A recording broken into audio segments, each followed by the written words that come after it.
Sénégal diaspora nuyu nañu leen dellu si yéen ci seen la total war a ànd ak yéen gunge leen ba ci xibaar yi moo xam maraax ba ci 19h45 digg bi daañu waxtaan ak yéen ci lenn ci li xew ci réew mi muy jafe-jafe ak fitna yi nga xam ne nemmeeku nañ ko biig ak ñi ñu si dalal tey si njeextalu émission bi jëwriñ ji ñu dénk wàllu biir réew mi dana dikk ak ñun ci juróomi minutes yu mujj ngir wax ak ñun ci lenn ci ay ponk ñu tàmbali léegi nii ak yéen ci la total ci ITV.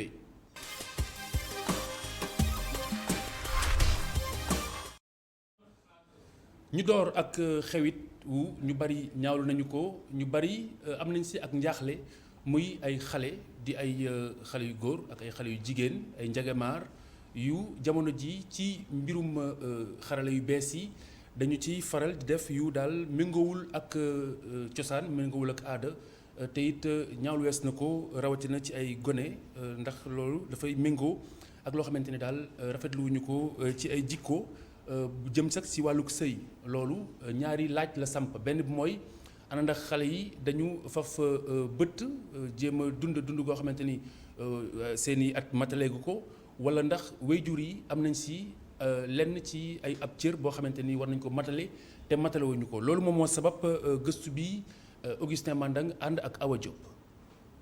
ay seeni vidéo yuñ dul woon nemmeeku lu dul ci ay film pornographique waaye bile yoon de acteurs yi gën gaa bëri seeni at fukk ak juróom-ñett la waaw ay mineurs yi nga xam ni rëcc nañu ci farloog seeni waajur ana lan moo waral lu ni mel numérique gile ak xarala yu yees yi lu jig njaak ñooy njaak loolee la góor si gisee. parce que problème bi mooy souvent les réseaux sociaux et quand même les télévisions ndek waajur yi quand même mën nañu topp ci ginnaaw xale bi exactement sincèrement parce que yow li nga mën mooy wax exactement sensibiliser ko pour mën ko faire revenir à la ci réalité yu baax yi exactement mais xale boobu waajur bi moom dina def lépp lu ko war ci moom mais exactement c'est que comme li ma la fréquentation bi ñi muy àndal ak c'est le milieu quand même ñooy dénaturer xale yi exactement. yar sàmm topp ci ana lan la ñuy yëngu wala lu ñuy def moo ne day woy jur yu bari lu ni mel la ñu dëkkee ak seeni njaboot waaye lu ni mel ni doyul. yu si bare du ne nag gune yi ñoom seen pexem bopp rek sax doy na leen waaye nag du teree ngay surveiller rek di wax. di sàmm rek di wax di si des yëpp yàlla ñu koy defaral ndax di nga gis ñoo xam ne ñi ñu baax lañu di jubbanti seeni doom di leen régler te du tax ñu aw fa nga bëgg ñu aw fa duñ fa aw waaw yàlla nag moo ñu mën a sàmmal rek yal nañu yàlla sàmmal wëlbatil ñu xale yi ñu féete si yoonu jub ñun daanaka suñu njàng bariwul woon te xale yi da ngay solu ba jekk dem jàng te yooyu sa yaay du la mën a topp du la mën a seet am de boo ñëwee si kër gi wax rek ngay man xarala yu yees yi wala sax dundin gi ana lan moo mën a expliquer crise des valeurs bu ni mel sociologue bi xelam màcc jëm ci wàllum yar di ci indi tontu. bi ñuy def suñu étude daaw benn gëstu fii ci université Assane Seck bu Ziguinchor daaw ñoo ngi jëloon junni xale waxambaane yoo xam ne dañ leen poser question mooy ñoom kañ lañu seen première fois bi kañ la woon moyenne bi ci ñu góor ñi nee nañ à 14 ans déjà 14 ans. ñoom xamoon nañ góor wala xamoon nañ jigéen jigéen ñi moom à 15 ans ñoom xamoon nañ góor donc ça veut dire que loolu lu teel la précoce loolu la tubaab di ooyee maturité précoce ñoo xam ne vraiment dañoo teel a xam loo xam ne bu njëkk ba dañ leen xaar lu yàgg balaa ñu koy xam donc adduna nu mu bindoo léegi moo waral que ni xale yu jigéen yi xale yu góor yi ñoo ngi de plus en plus dañuy dugg ci internet bi dañuy jéem a fexeel seen bopp utal seen bopp ay pexe utal seen bopp nu ñu dundee nu ñu utee xaalis et cetera donc ce qui veut dire que léegi xale yi ñoom xaaratuñu am 18 ans xaaratuñu am 19 ans 20 ans pour màgg mais dañuy teel a màgg la preuve donc précocité sexuelle boobu noonu la preuve seen responsabilisation parce que waajur yi nekkatuñu kër ga comme ni ñu ko daan nekkee bu njëkk ba. société bu tey bi nga xam ni daanaka génération bu mujj bi bari nañ ci lool ay privilège waaye lu ni mel day teewul mel na ni ñoom ñooñee amatuñu repère ngir mën a jël li gën ci bileb société moderne loxo yi joxañ baaraam waajur yi wala sax environnement socio-culturel bi waaye itamit bokk na ci waral lu ni mel li xale yi di fanaan wala di yendu ci réseaux sociaux yi.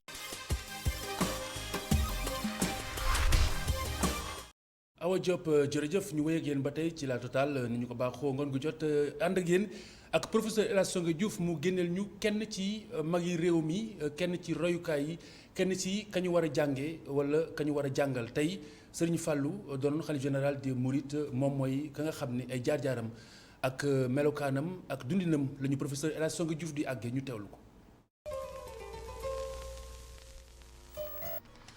Galas bàyyi mbenn Serigne Fallou Mbacké doy kéemaan jëfam jëpp di kéemtaan xeewalu sëñ Touba ba jaaxal tubaab bi doktooru askan wi yaakaaru jaam ñi fajkatu gàcce yi sax ba faw ci biir xoolu kullu murit jëf ja ànd ak tawhid lu mu laal ànd ak tawféex musal ñépp ci bépp kawteef galas bàyyi mbenn gane suñu bésu bu rajab ba mu waral kasu rajab bés ba yonent ne lay nam koy waxee moom mu ne cëpp bàyyi Mouhamadou Lamine Bara Mbacké doy kéemtaan bàyyi sëriñ Abo mi faj bépp aajo bàyyi sëriñ Awa Balla mi nga xam ne moo ñu musal ci bépp bala bàyyi sëñ Ahmadou Rafaay mi rafetal diine bàyyi sëñ Abdou Karim borom makarimul axlaa mi tax ñépp di saxoo laa ilaha illallah kookoo di sëriñ Fallou Mbacké ñaareelu xalifu baayam 1945 ba atum 1968.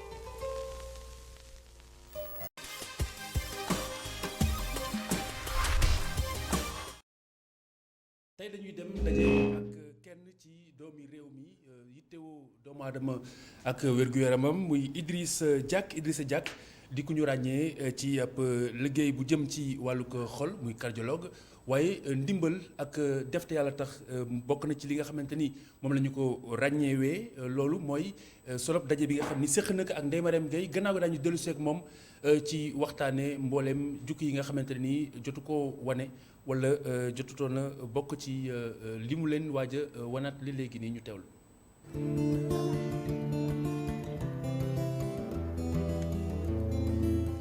tey dundin dafa ñëw fii ci hôpital général Idrissa Pouye bu Grand Yoff ngir fësal liggéey bu am solo bi fi docteur yi di amal ci ñoom nag ñu ràññee fa kenn ku xarañ lool muy wuyoo ci turu docteur Diack nekk cardiologue de formation jiite itam service cardiologie ak angiographie toll ci ñeent fukki at ak lu topp ginnaaw bi mu defee ay at yu bëri ci njàngu métier bi di médecine docteur Diack nekk ku fees dell ak humanisme tax muy dawal yërmande ju mat sëkk ci malade yi muy dalal saa su ne. boo gisee ne nit ki lii xëy na naroon na ko faat war na ko indil gàllankoor bu rëy ci àdduna xëy na sax du ko natt ko sax boobu xëy na moom si boppam xamul sax gàllankoor bi nga xam ne la ko mbir bi mën a indil yow nga teggil ko ko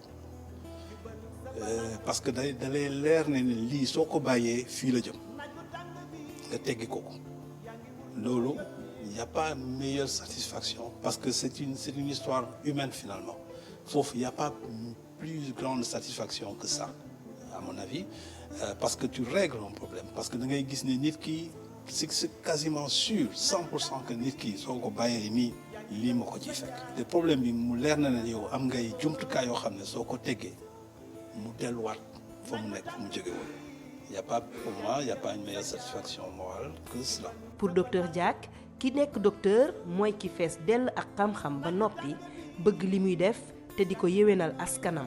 cardiologue boo weesoo 8 ans yi da nga siy teg da ngay 8 ans médecine générale da nga siy tegaat 4 ans mu nekk 12 ans pour nekk cardiologue bon après comme ni ma ko waxee sànq donc boo bëggee nekk cardiologue interventionnel maanaam comme genre bi da nga siy toogaat tegaat yeneen ñaari at donc ce qui fait 8 plus 6 ça fait 14 ans médecine moom jàng la toujours waaw formation bi c'est continu donc médecin boo gis ba muy retraité il faut muy jàng.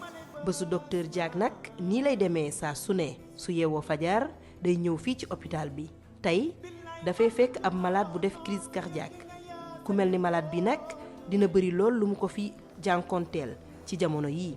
forcément da ngay taseeg ñoo xam ne feebar bi egg na foo xam ne da ngay def parce que médecine loolu la aussi tu as une obligation de moyens mais tu n'as pas une obligation de résultat mais da ngay def lépp moyens yi ñu la jox yëpp da nga ko jël war a jël teg ko waaye yenn saa yi da ngay xam ne yaa ngi koy def mais xamuloo résultat bi ci nar a topp parce qu'il faut pas ñu fàtte ne dans la médecine en fait si vous voulez la santé ne dépend pas au fond du docteur c'est-à-dire ñun dañuy dindi li nga xam ne mooy anomalie bi après yaram bi wala yàlla daal di wéral mais li nga xam ne mooy gàllankoor bi la ñuy teggi gàllankoor tekkiwul ne nit ki na wér voilà c'est ça c'est-à-dire mën nga ne anomalie bi nit ki telle affaire moo ko jot ma dindi ko loolu la liggéeyu docteur bi waaye wér bi ciy topp yàlla mooy wéral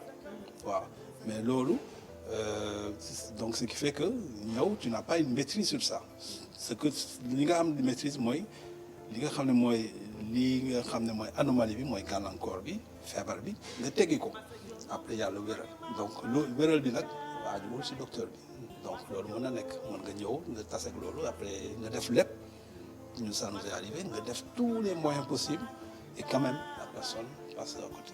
liggéey bu bari loolu te metti tax ba léeg-léeg docteur guddee loolu ñibbi ci njabootam ba noppi yenn saay sax urgence am ñu woo ko mu daal di dellu si waat ci hôpital bi. On essaye parce que c'est très compliqué il faut savoir que déjà man sama soxna docteur la comme donc ça peut être compliqué ensuite liggéey bi ñuy def nii plus responsabilité day tax que souvent donc da ngay am jafe-jafe teew sa biir njaboot on essaie de faire autant que possible pour que di teew pour di ñëw nekk ak njaboot bi parce que loolu lu am solo la sa njaboot tamit nekk seen wet gunge leen et puis bon famille c'est ça il faut être à côté donc vivre avec eux donc c'est difficile mais on essaye de trouver le temps pour que ñu mën a nekk ak ñoom ñu xam ne waajur a ngi fii soxna si xam ne jëkkëram a ngi fii ñu xam ne sama jabar a ngi fii yooyu yëpp lu am solo la donc il faut que ci biir liggéey bi li muy laaj yëpp nga mën a am espace boo xam ne ñoom nga leen ko jagleel espace bu sacré nga leen lii pour ñoom la. moo ngoog dundin baa ngoog am loolu solo am loolu it jànget bu weesoo nag liggéey bi ak blouse yi mu tàmm di sol su ñibbee ca kër ga docteur nee na day sañse def ba mu baax ndax kat baay la te borom kër la. ils ont tort docteur yi bàyyi ñu seen bopp ah non waaw ba lépp la ñuy def ba mat sëkk waaw dara la dul bàyyi comme il faut.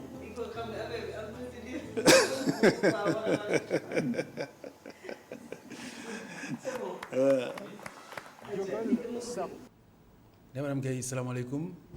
alors gis nañu docteur bi nga xamante ni moom la ñu àndaloon tey docteur Diack eh bien docteur Diack li génn ci waxtaan wi mooy daanaka est-ce que li ma lay laaj mooy am na fu muy xaj-xajal dundam ak njabootam wax na ni bu demee këram dana sañse dana taxaw comme borom kër mais ban moment lay réussir def loolu.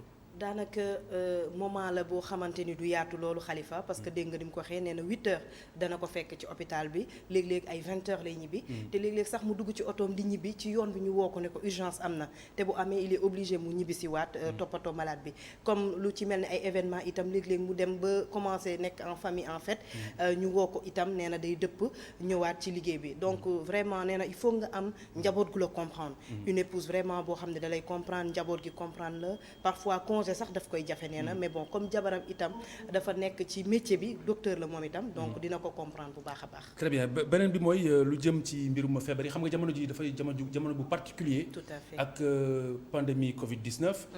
yan xeetu malade xam nañu cardiologue la. waaye ak lépp li mu ëmb. yan xeetu malade yan xeetu feebar. si wàllu ak xol ak lu mu ëmb lay recevoir temps yi. tout à fait comme ni nga ko waxee cardiologie dafa yaatu. ëmb itam feebar yu bëri waaye nee na jamono ji li ëpp ci malade yi ñuy recevoir mooy ñoo xamante ni nii dañuy def crise cardiaque nag boo ko waxee mooy feebaru xol bi nga xamante ni nii bu yàgg ba dañoo foogoon ni mag ñi la gënoon sonal mais nee na jamono ji tranche d'âge bi nga xamante ni la gën a sonal mooy ñi am 30 jàpp 40 ans li ko waral nag nee na tux mi dafa favoriser bu baax li nga xam ne nii mooy crise cardiaque waaye itam diabète bi hypertension nee na itam daf koy kii nee na daal pour ñu mën a mucc ci loolu nañ moytu tux ak jege koo xamante ni nii dafay tux maanaam nekk ci environnement boo xamante ni voilà nee na et puis boobu moo gën a dangereux parce que malade bi nga gis ci reportage bi moom tuxul mais dafa dëkk ak ay tuxkat ba tax loolee dal ko donc kuy tux wala kuy nekk ak kuy tuxkat moytul ku amee diabète ak hypertension également nga moytul jërëjëf et puis nee na ku mu dal na nga teel a dem parce que 12 heures de temps nga am pour ñu mën la sauver sinon rek da ngay daal di génn àdduna merci Ndeye Marième Gueye ñu lay gërëm di la sant ba ëllëg incha allah ñu ànd léegi ak xibaar yi ak Aminata Ndong dellu si waat ak yéen ci li des ci la Total ci ITV.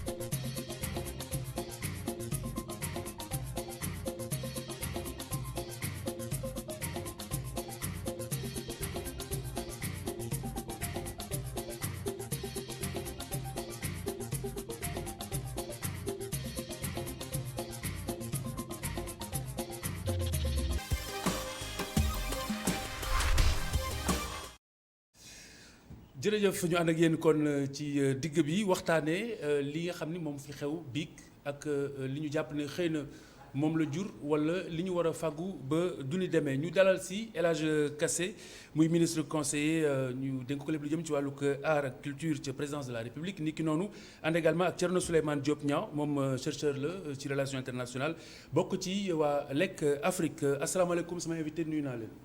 maaleykum salaam. Khalifa. Très bien commencer d'abord avec monsieur le ministre nan lañ mën a comprendre li nga xamante ni moom moo xew biig Ndakaaru mooy incident yi pour ne pas dire émeutes yi lu ko jiitu mu xew ci yeneen i diwaan ci réew mi. waaw jërëjëf Khalifa ci invitation bi maa ngi nuyu suma naataango monsieur Diop. di nuyu seen téléspectateurs yi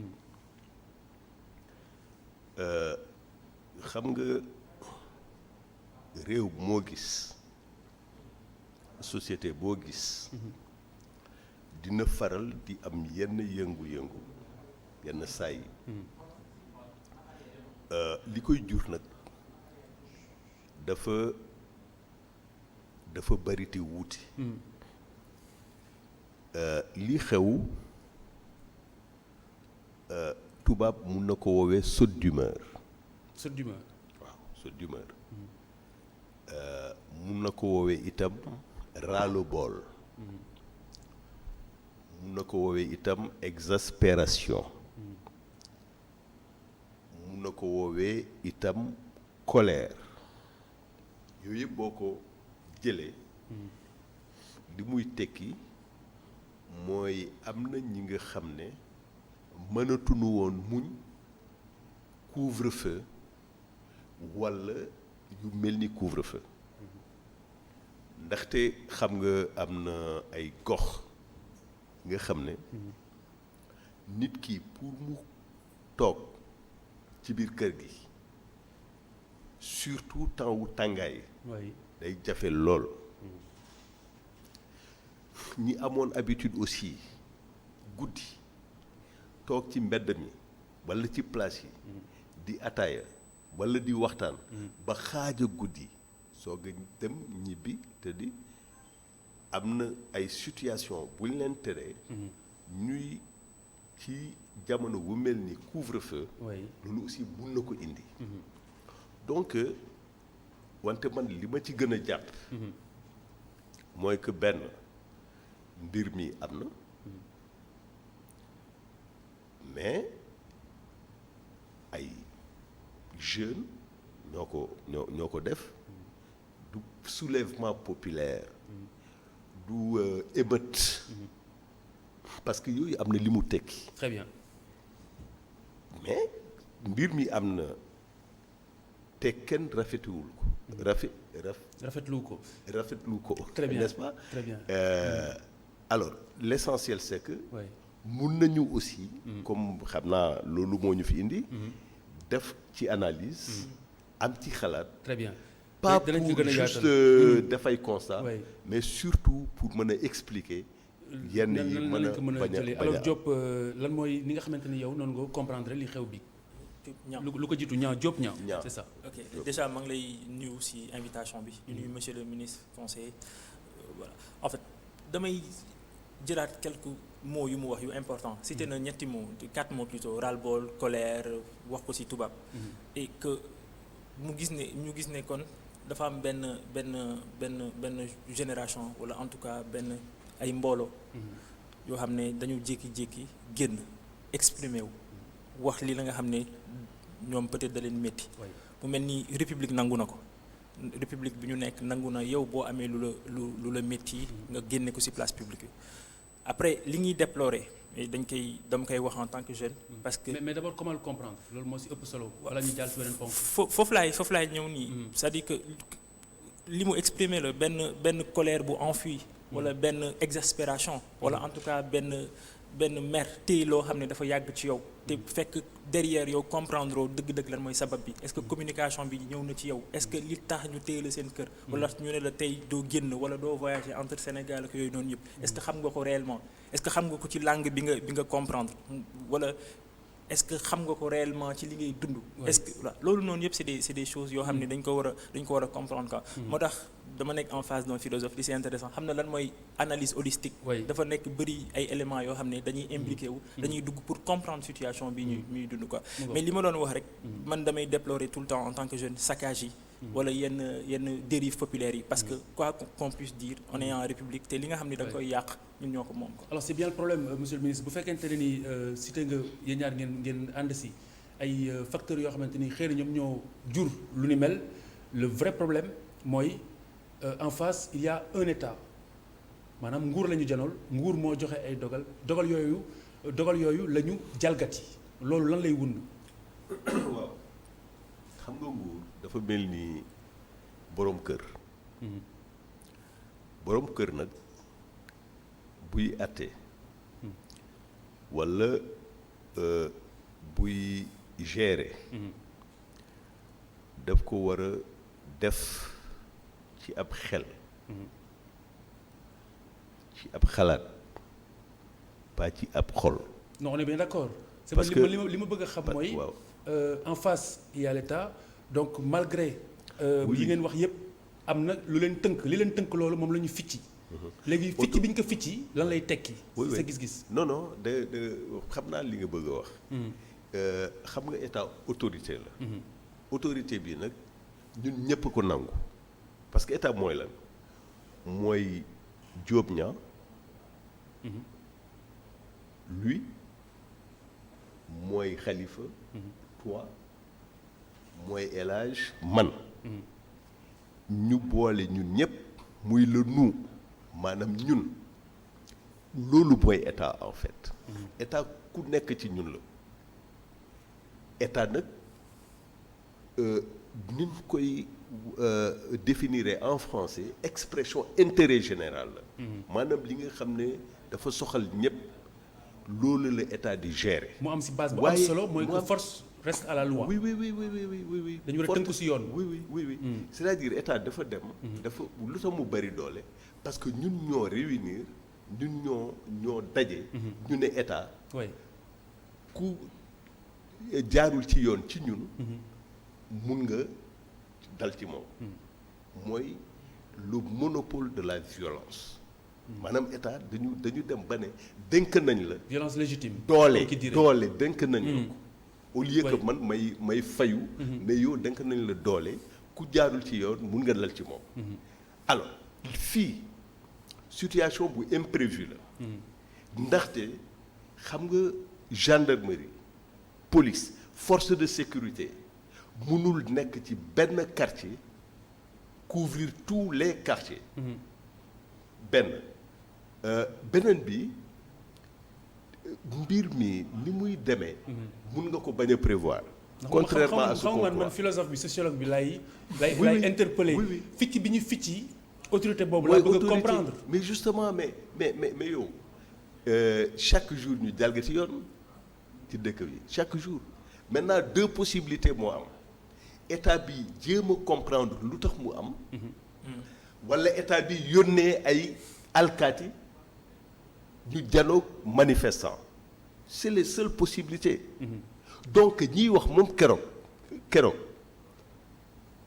am na ñu ma doon ay camarades yi ma doon discuter ci réseaux sociaux yi ci waxtaan yi ainsi de suite ñu ne way état bi mosquée bu ubbi dañu war a dal ci yow ainsi de suite ma ne leen def leen ndànk parce que affaire bi ñaar la ou bien nga dal ci ñoom il faut en tirer toutes les conséquences ou bien nga négocier parce que aussi état du doole rek état négociation la dégg nga donc quelqu'un mun na violer autorité état mais analyse bi du way c'est parce que état am na doole war a forcément dal ci ñoom mais ba tey wax goomu ficc bi sa gis-gis la lay tekki mais wala da nga koy delloo ci axe yi nga njëkk a développé non da nga ne kii autorité de l'état la violé loolu laa lay expliquer autorité de l'état chaque jour ñu violé ko mais moo tax ma ne de 2 choses l'une ou bien état dal ci ñi ko violé ou bien état jéem a comprendre pour indi ay saafara ci lu tax ñu violé kii boobu parce que lu tax ñu violé lu tax mu am ay manifestations loolu waxoon nañ ko sax. très bien alors Thierno Souleymane.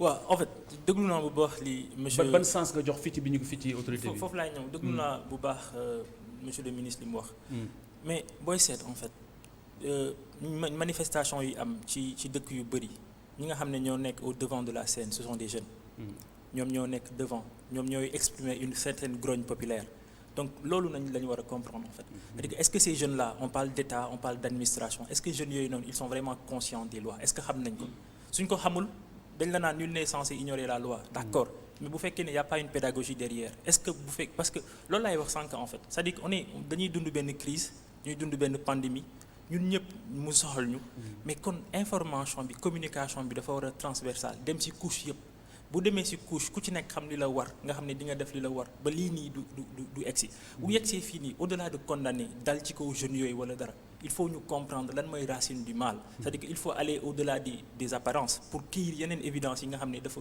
dugg da ngay gis da ngay dégg jeunes yooyu noonu majorité yooyu noonu dañ la ne ñoom dañuy liggéey guddi wala ñoom dañu nekk ci transport wala ñoom dañu nekk ci secteur informel mais loolu mooy majorité jeunesse bi aujourd'hui c'est une jeunesse qui se débrouille dans l'économie informelle qui est dans une survie perpétuelle tous les jours et donc il faut les comprendre c'est que ñooñu noonu bu ñu nekkee ci benn sës boo leen sësee ci miir bi wala ñuy dund lu métti mais ñooñu noonu dootuñu gis une certaine autorité de l'État dañuy gis seen survie et je pense que loolu peut-être loolu noonu mooy analyse bi ñu war a am première grille de lecture bi et puis état bi jéem a non seulement orienter sa communication aujourd'hui sur cela et ensuite ramener des solutions yoo xam ne dina mun tax que grogne populaire boobu noonu xaar jeunes yooyu loolu ñuy xaar tous les jours mu am parce que dafa am lu am solo en fait gis nga crise bii nii am na tey dina jeex incha allah mais dafa am benn post Covid te lii dafa exacerbé wala dafa won suñu défaillance yu bëri en fait en tant qu'État très bien waaw te loolu pour man dañ ci war a indi ay saafara yu wóor parce que am nga leneen li ma bëgg a wax défaillance yi nga gis ban moo ci gën a fës en fait sa xalaat déjà pour man parce que on est dans une pandémie d'accord am na réponse sanitaire am na réponse médicale plutôt mais réponse on parle de santé et qui parle de santé ne parle du wax rek médecin quoi c'est-à-dire que pàcc yu bëri la tey économie bi laal nañ ko sécurité bi laal nañ ko moo tax couvre-feu armée beeg policiers yow génn ci biti donc dañu gis ne secteur yu bëri tey dañ leen laal donc yooyu il faut ñu repenser leen bu baax te bu leen di repenser dañ leen di repenser ak sénégalais yi dañ leen di repenser ak majorité sénégalais yi xam nga ñan ñooy majorité sénégalais yi mooy des jeunes dañ leen di war a jox benn opportunité boo xam ne après lii nii dinañu mun lii c'est une aubaine en fait booy gis début bi lan nga doon dégg ba pandémie bi amee tu avais une diplomatie de sanglots qui vient de l'autre côté qui disait qu'on vivrait une apocalypse dinañu dund compter des millions de morts dans nos rues loolu amul sant yàlla parce que ñoom ils se sont rendus compte que ñun on a une population jeune donc résiliente loolu am na solo donc population jeune bi résiliente c'est le moment ou jamais que état bi jox leen les moyens pour que ñoom ñu raffermir ak que ñoom ñu réaliser wu. très bien maa ngi ba tey si njàngat mi monsieur le ministre timing bi noo ko gisee émeutes yi am na li bon peut-être bëgg ko tuddee émeute mais en tout cas fitna gi am na bi ñu xëyee nguur gi teew ak mbooleem ay banqaasam yi mu yitteel ngir daal di oyofal wala réaménager am ñu ko jàngee deltu gannaaw wala abdiquer wala céder à la pression yow noo gisee. non xam nga aussi mbir bu amee. ku nekk sañ nga am sa interprétation maanaam sañ nga ko gisee ni mu la neexee. mais li am ba am plan d'assouplissement maanaam gën a woyefal mbir mi loolu dañ ko décider depuis avant les émeutes maanaam émeutes yi taxul ñu ne way transport yi dañ ko libérer ainsi de suite. parce que boo seetee depuis le 11. ci discours président depuis boobu ba léegi ñu ngi ci petit à petit. yombalal nit ñi seeni dund woyefal état d'urgence ak couvre-feu bi. depuis donc plan la. on est bien d'accord mais est-ce que ni ñu ko defee. non pas du tout. ça ne gêne pas. non parce que xam nga état mënul am orgueil. orgueil mooy en wolof. rëy rëy. non état d'ailleurs c'est bien c'est-à-dire que même bu nekkoon loolu ça veut dire que état buy déglu situation citoyen yi la Covid-19. épidémie bi lim ñu jàngal également. mooy humilité. xam nga humilité mooy lan. oyof. mooy nga ñeme wax ne lépp li ma xam mooy ne xaw ma dara. parce que boobu ngay mën a jàng. li xew am ci ay leçons. pour mën ci sukkandiku def say kii politique et cetera ëllëg. donc même bu doon état bi dafa yëg émeutes yi jël ay mesures de rectification mais dañ ko war a sant. malheureusement Sénégal am na yu bari dafa yomb. c'est-à-dire que degré analyse bi. daf ñu manqué. oui du ma tudd kenn mais dafa manqué analyse. xam nga analyse mooy lan mooy nga saytu benn mbir bañ ci dugal sa xol ngir xam ko bu baax ràññee ko bu baax. mën a jël ay décisions yi nga xam ne ça dépend pas de tes désirs. très bien. en fait c'est ça le problème li état bi dafa amoon plan. depuis le 11 parce que nit ñi dañuy fàtte. c'est le temps discours président moo mën a discours président xel ñaar boobu. voilà discours président de 11 ba léegi. c'est dans le sens de l'assouplissement de ces mesures-là. très bien alors donc plan bi dafa amoon. et c'est ce que le ministère de l'Intérieur, ministère des Transports, n'est-ce pas, ak ministère de la Culture tey boo ñoom wax nañu ay aide loolu la ñu def. et je pense que c'est une très bonne chose. alors Thierno Souleymane noo gisee est-ce que du loo xamante ne nii xëy na ëllëg mën na fragiliser autorité bi ñu doon tudd sànq justement. en fait y a li intéressant li nga wax mooy y a une nuance. L'État qui est une personnalité qui continue et l'administration qui doit faire advenir cet État-là en fait. loolu mooy nuance bi quoi. parce que administration la État di délégué comment dirais-je sa vie de tous les jours. donc peut-être que foofu noonu la ñu war a gën a renforcer. oui le ministre peut-être est dans le secret des dieux ñoom am nañ information yoo xam ne ñun les citoyens lambda xamuñu ko. xamuñu lu tax mu am benn mel ni day am rétropédalage mais monsieur le ministre c'est normal que des fois ñu mel ni kuy poser wu ay questions en fait.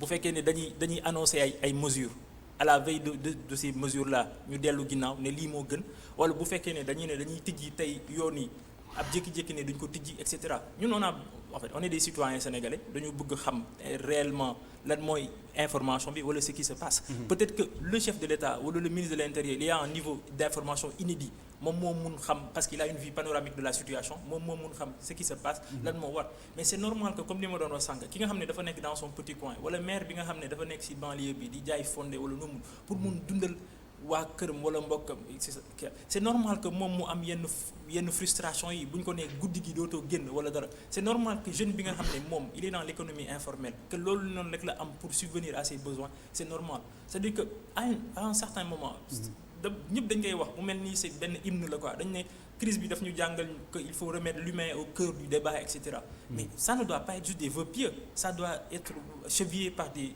non actions non c'est que li may wax mooy malgré planification bi malgré ñu tëral plan bi ne dañuy def progressivement wàññi bu fekkente ne ni coïncidence laa koy tuddee pour le citer am na est-ce que gënul woon a jekk pour sàmm ndëgër laay nguur gi ñu puusaat ko tuuti. oui mais bu ñu ko sàmmoon aujourd'hui est-ce que du ñu dem ci li mu doon wax tout à l'heure mooy est-ce que du ñu dem une émeute parce que de l'autre côté am nga ñoo xam ne c'est des jusqu'au boutistes parce que ñoom mënatuñu toog à juste titre aussi mënoo xamoo lan la ñuy dund dans leur quotidien après de l'autre côté nga am un état d'accord état bi même bu fekkee ne c'est encore abstrait wala tout ce que tu veux subtil ay nit ñoo ci nekk et peut-être la plupart ñi nekk à un certain niveau ils sont à l'aise ils sont benn situation boo xam ne mënuñu peut-être vivre ñu réellement li nga xam ne de l'autre côté ñi population yi wala la masse des populations ñu ngi koy dund quoi pour man mesure d'assouplissement la c'est peut-être pas forcément une mesure de fragilité mais li nga siy remarquer mooy li ma siy insister mooy dans le discours wala dans les actions ça doit être cohérent en fait. c'est ça bu ñu ko deful.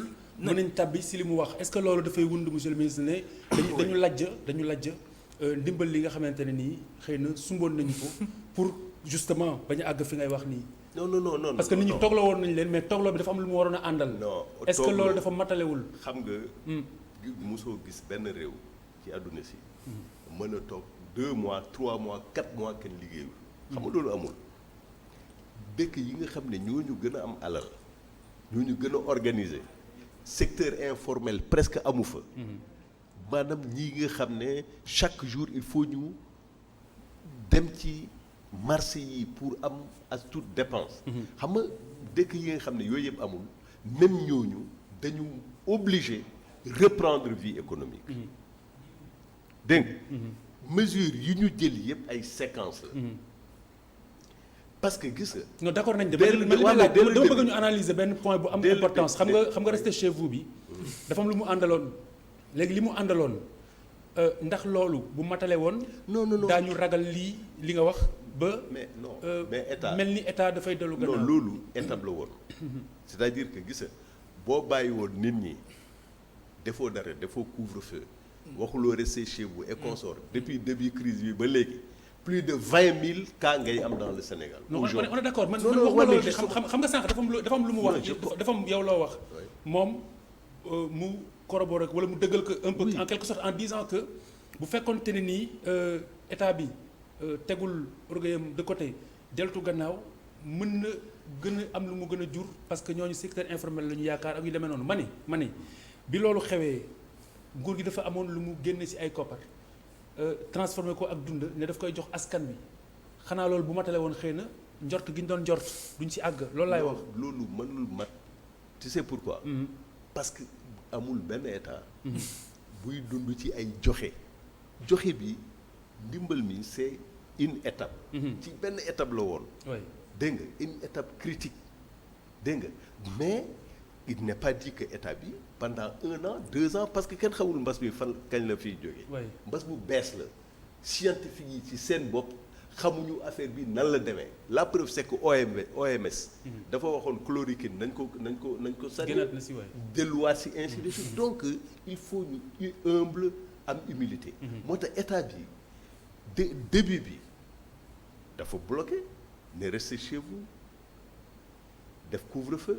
ne dinaa leen jox lu ngeen jàppandi en attendant non oui mais loolu c'est pour benn période la rek. benn période la kii dund bi ñu jox askan wi. enfin ñi ko soxla. ñi ko jot. benn période la. mais mënuñ ci wéy.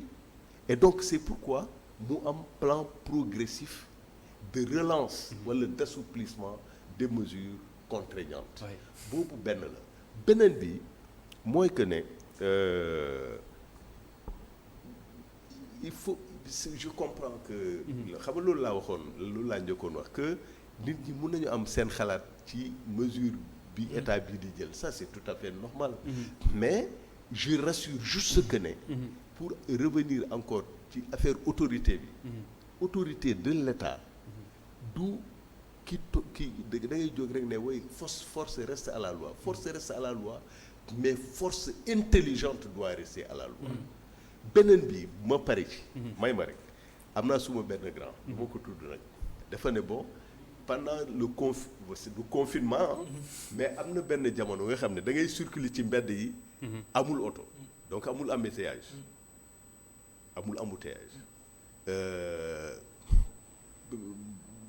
air bi pur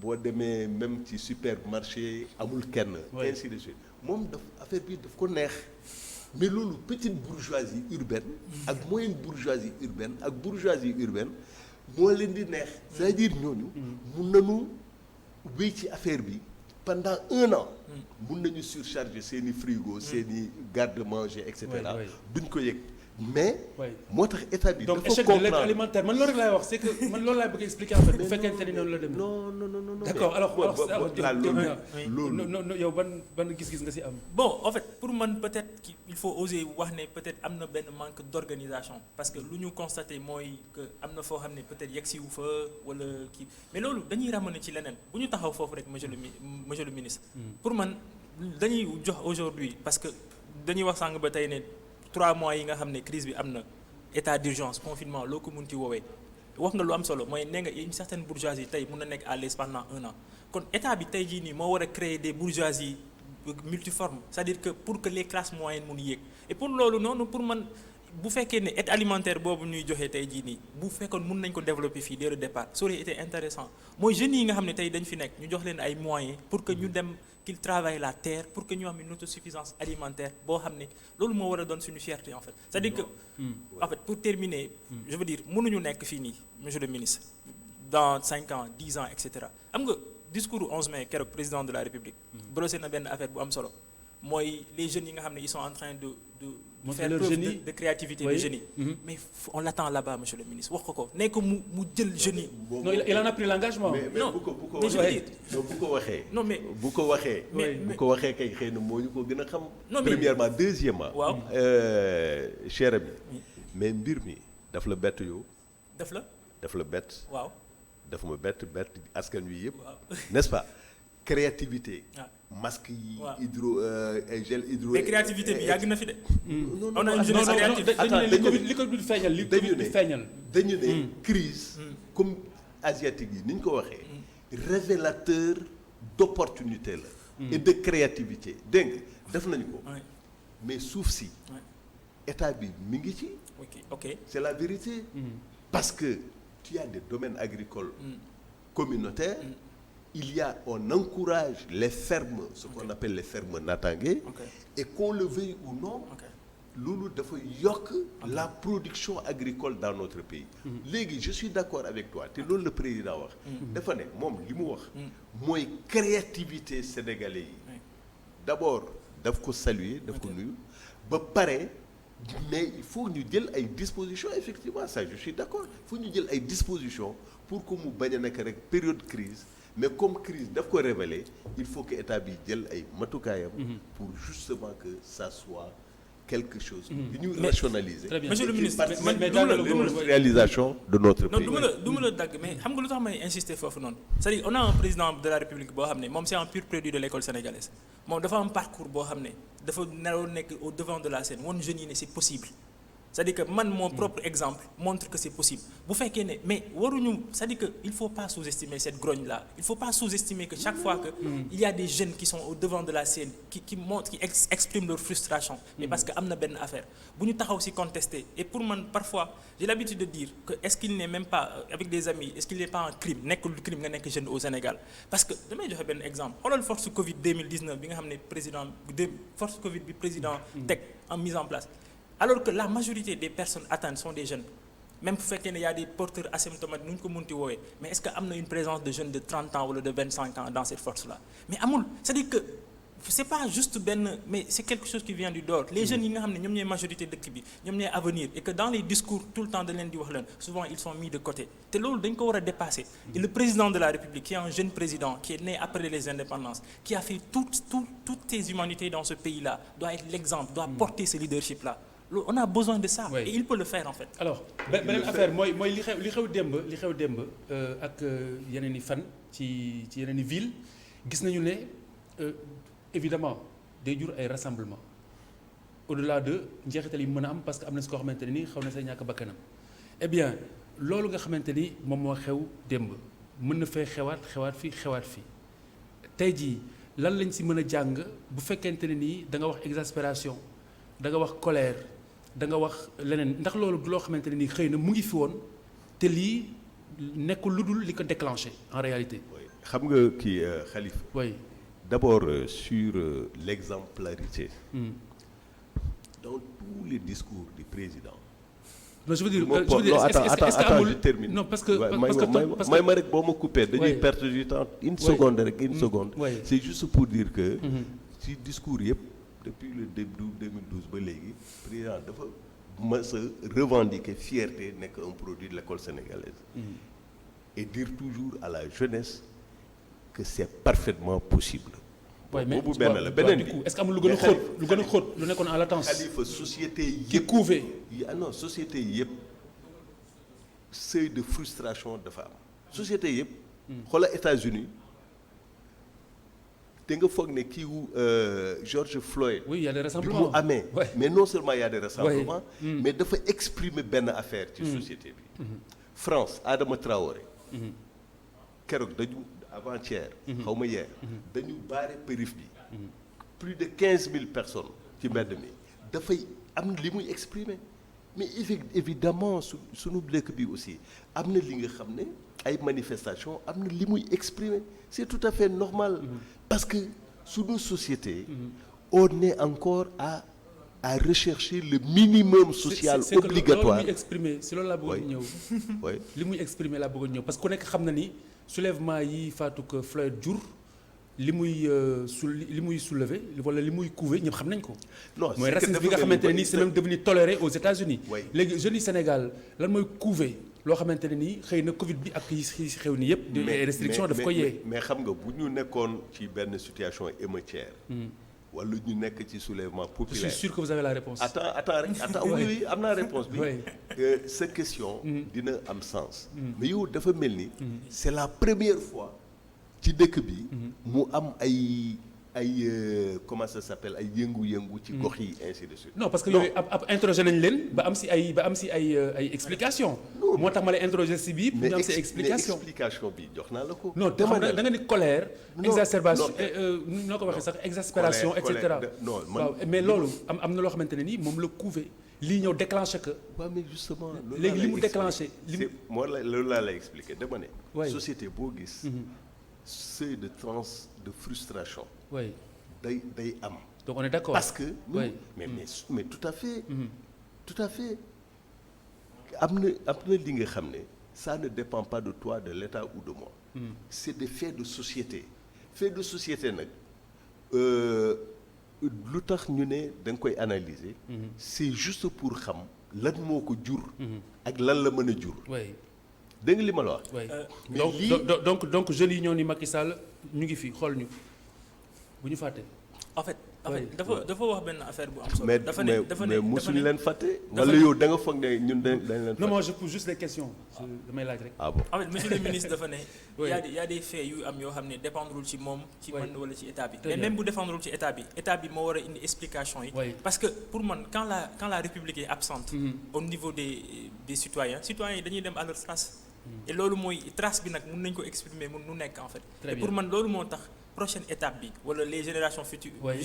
prospective la ñu war a dem en fait nañu dem dans une démarche prospective. pour que parce que yeneen pandémie mun na ñëw yeneen problème. merci beaucoup Souleymane Diop Niang ñu ngi lay gërëm di la sant chercheur affaires internationales relations internationales ak lekk Afrique ak El Hadj Hamidou Kassé philosophe. ministre conseiller en art et culture à la présidence de la République.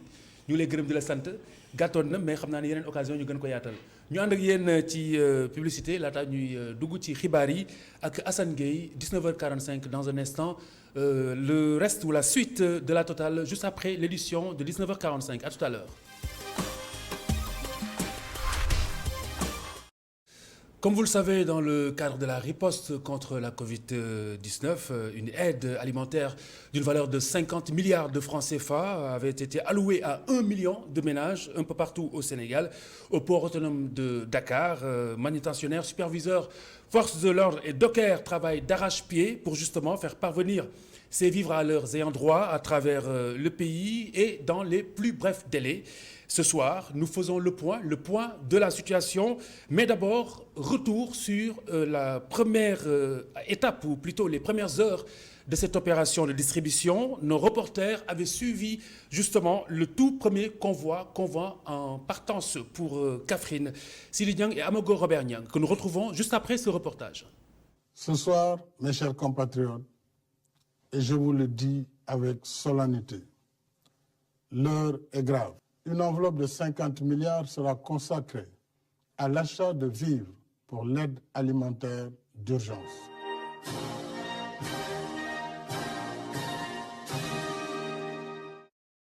Une semaine plus tard, camionneurs, manutentionnaires, dockers et forces de l'ordre sont sur le pied de guerre. Jour et nuit, le travail est sans répit. Pour dire vrai, nous ne comptons plus nos heures de travail. Nous sommes là du matin au soir et s'il le faut même, nous pouvons rester ici le week-end. Ce dont nous avons besoin, c'est juste d'un gendarme qui raccompagne les travailleurs chez eux. Nous n'avons plus de répit. Nous sommes là du matin de 8h à 18h et nous faisons le travail comme il se doit. L'objectif est d'assurer le convoyage des vivres dans les 14 régions du Sénégal, une mission qu'ils partagent avec les gendarmes présents sur toute la chaîne, du chargement au déchargement. Notre collaboration avec les forces de l'ordre est des meilleures. Ils nous appuient durant tout le processus. Si nous avons un camion de 50 tonnes à décharger, si nos responsables sont à côté, eux aussi, ils veillent au grain pour que rien ne manque. 19h30, tout est fin prêt. Les derniers réglages effectués et le départ pour Kaffrine imminent.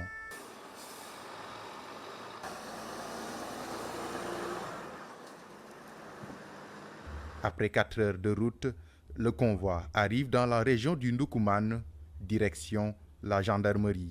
C'est ici que les 9 camions vont passer la nuit. Reportage de Sili Niang, Amogo Robert Niang, que vous avez suivi sur cette antenne, également que vous pouvez revoir sur YouTube. Mais avant d'en parler, Amogo Robert Niang, bonsoir. Bonsoir, Khalifa Dia. Alors, quel est l'état d'avancement de cette distribution ? Oui, merci beaucoup. Et pour cette question, nous avons fait le point ce matin avec le ministère du Développement communautaire et de l'équité sociale qui nous a indiqué à peu près que dans les régions, que 60% de la distribution est déjà effective.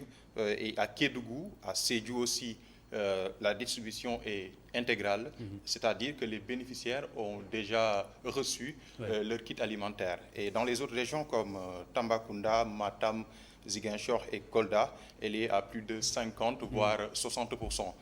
Ces chiffres sont du ministère du Développement communautaire et de l'équité sociale. Juste dire que aussi depuis le début de cette crise, ces régions qui étaient privilégiées. Pourquoi ? Parce que tout simplement, il y a l'hivernage qui approche et certaines communes de ces localités, de ces régions sont inaccessibles faute de routes praticables, de pistes praticables parfois par ces camions. Ce sont ces camions qui convoient, qui assurent l'acheminement des vivres. Et donc, voilà, ces pistes, c'est pour cela que ces régions étaient privilégiées en premier, avant Dakar, le centre, Thiès et Diourbel. Aussi dire que Kaffrine et Matam sont aussi des régions où il y a le risque d'insécurité alimentaire.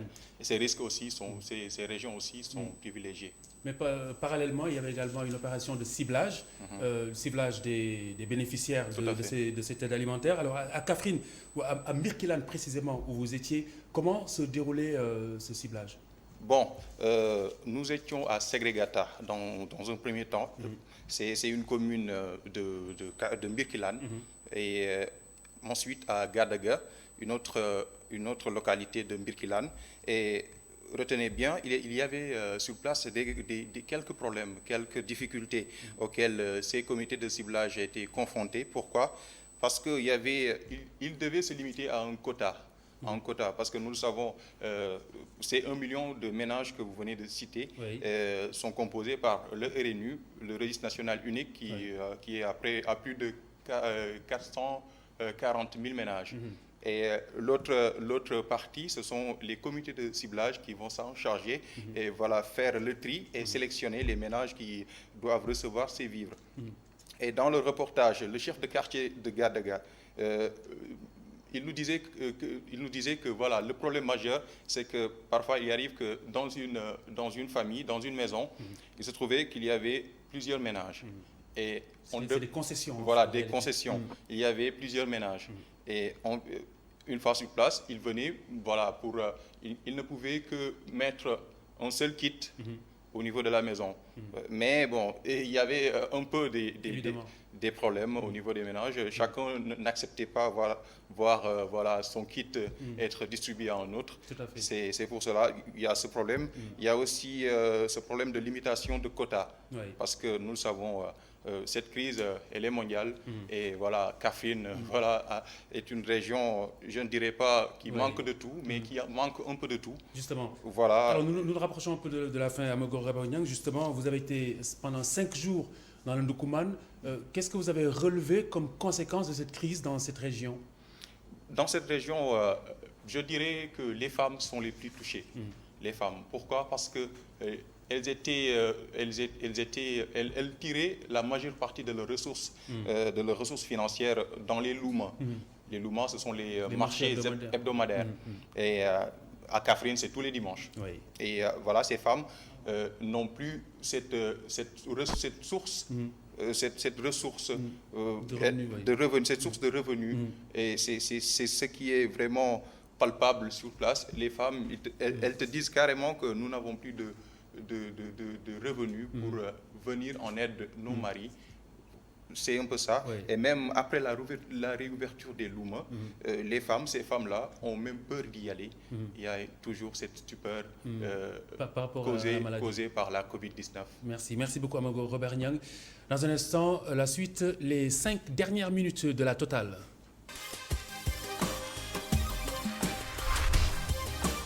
Les 5 dernières minutes de la Totale ce soir avec le ministre de l'Intérieur, Aly Ngouille Ndiaye. Monsieur le ministre, bonsoir.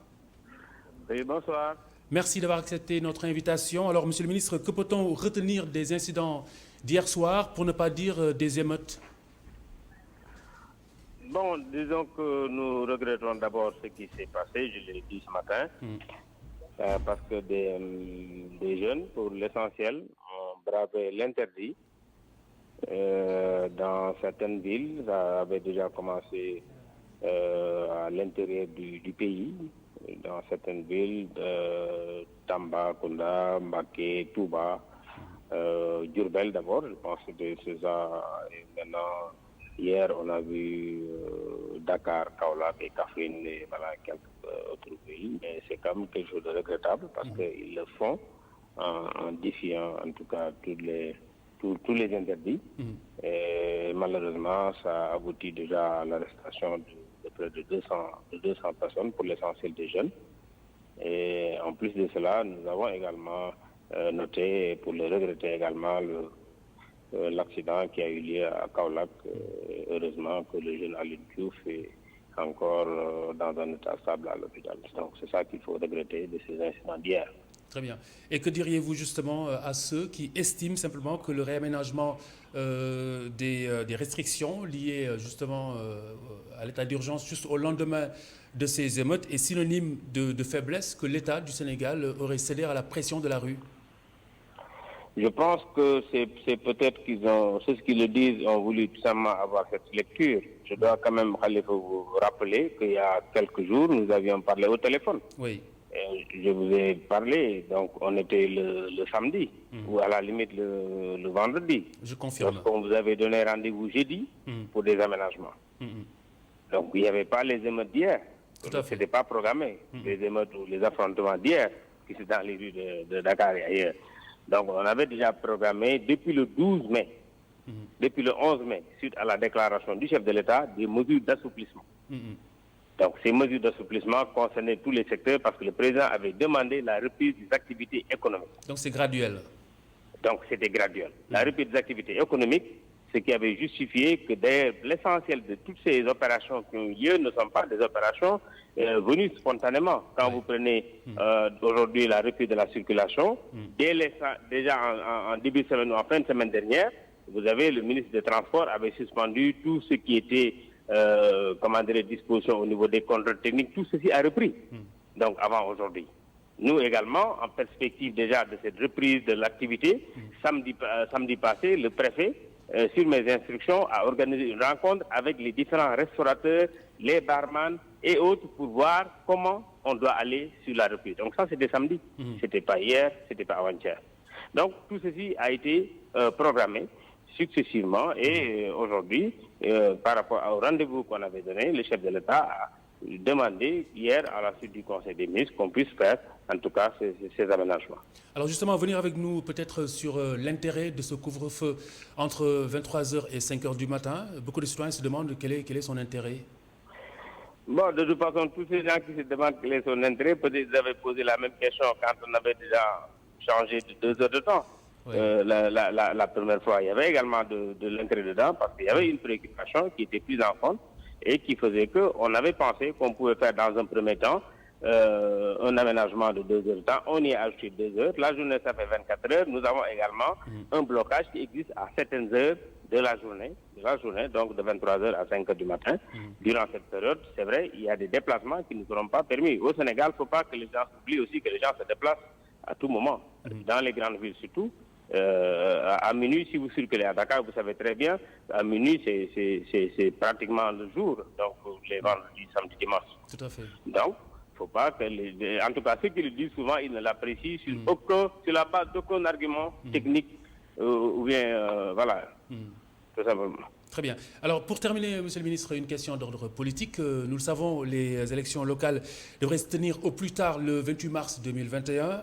Alors, doit-on craindre déjà un nouveau bouleversement du calendrier républicain ou électoral, vu cette situation de pandémie dont on ne connaît pas la fin encore? C'est vrai que lorsqu'on le programmait, vraiment, on était loin de penser à la situation actuelle.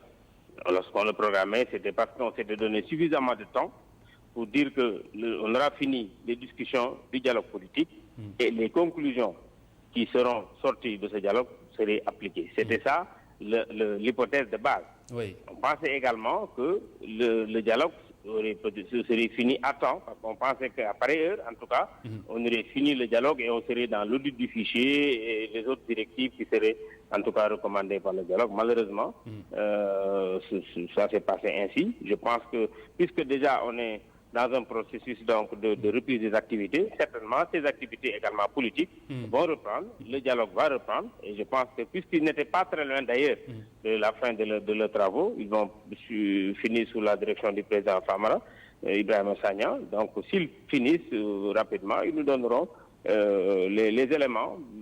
On ne peut pas dire que les élections seront reportées parce que j'avoue que moi, puisque je ne suis pas acteur direct à leurs travaux, je ne sais pas exactement où est-ce qu'ils en étaient par rapport à leurs conclusions, peut-être qu'ils ont fini.